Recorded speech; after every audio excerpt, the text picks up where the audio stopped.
Hi everyone! So growing up, my childhood memories are really magical. My summers were spent in Ontario with family. We would play kick the can until, which would have been for me, late at night.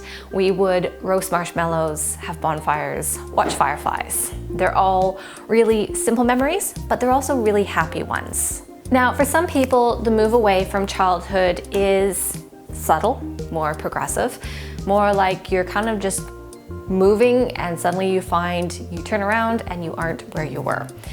For other people, like myself, it can be more abrupt. When I was 10, we moved to Australia. That physical move, I think, is what made the act of growing up so prominent. It was just suddenly one moment we were in Canada, the next we were in Australia, and what I knew was no longer. That's the only way I can describe it. And sometimes when you go through something so turbulent and something like that sets you so off kilter, you just find ways of coping. And for me, mine was that I really clung to my memories of growing up. I think I clung to those memories because when I moved, I didn't know who I was anymore. Nothing made sense. And so I clung to who I knew I was. So people interpret poetry, I think, how they need. And maybe that's why some poems resonate with us and others don't.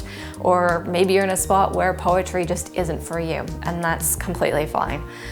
When I was in high school, my mom brought out a poem called Reflections on a Gift of Watermelon Pickle, received from a friend called Felicity.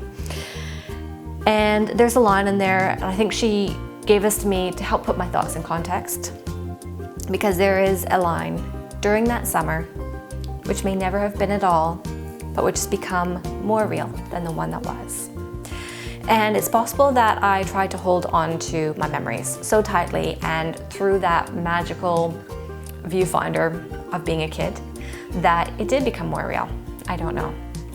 I think we try to capture and preserve our memories and hold on to them.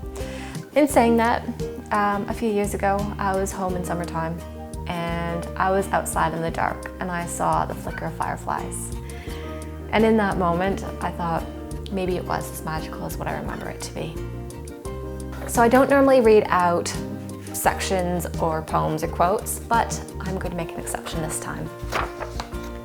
During that summer, when unicorns were still possible, when the purpose of knees was to be skinned, when shiny horse chestnuts, hollowed out, fitted with straws, crammed with tobacco, stolen from butts and family ashtrays, were puffed in green lizard silence, while straddling thick branches far above and away from the softening effects of civilization. During that summer, which may never have been at all, but which has become more real than the one that was, watermelons rolled. Thick imperial slices melting frigidly on sun-parched tongues, dribbling from chins, leaving the best part, the black bullet seeds, to be spit out in rapid fire, against the wall, against the wind, against each other. And when the ammunition was spent, there was always another bite. It was a summer of limitless bites, of hungers quickly felt and quickly forgotten with the next careless gorging. The bites are fewer now. Each one is savored lingeringly, swallowed reluctantly.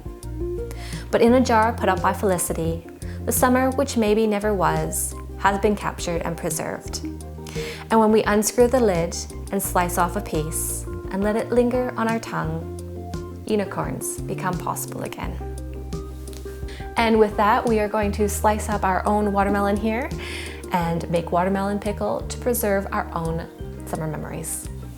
All right, so to start, we are going to get all that dark green peel off from the watermelon. So there's a few ways you can do this. You can grab your potato peeler and peel all of it off in one go. That's the way I did it. Or you can chop up your watermelon and just eat it the way you normally would, and then you can cut off the green rind. Because I'm not eating my watermelon first, I'm going to make sure all that pink juicy pulp is out from the watermelon. I'm going to slice it up into squares, pop it into a container, and I'm going to have that as a snack for later. From here, we're going to be slicing up our watermelon rind. There's no right or wrong way of doing this. Some recipes I've seen the rind sliced up in long slices. I've seen them done up as cubes. The main thing really is, yes, it needs to be sort of smallish enough so it cooks through properly, but that they're all the consistent size. That way, when you cook them, they all cook consistently. Grab a big bowl. You layer some of your watermelon rind on top.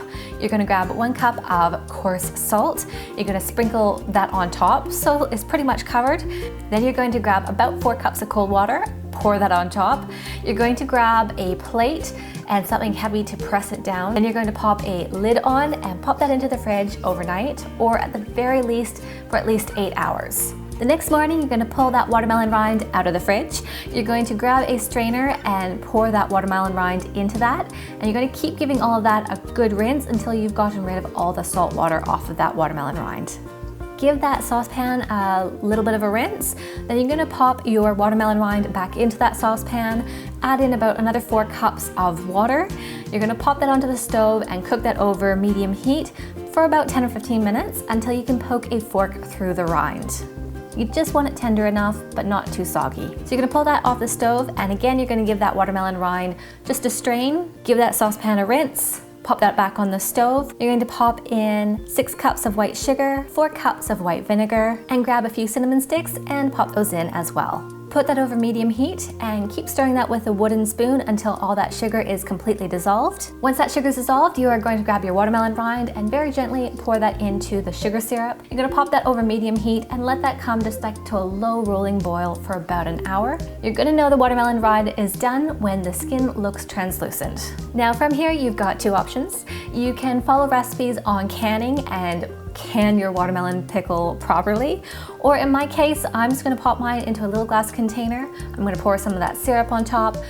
It's an airtight container, so just pop a lid on, and that should last in the fridge for a couple of weeks. And with that, you have a recipe on how to make your own watermelon pickle so you can preserve your own summer memories this year.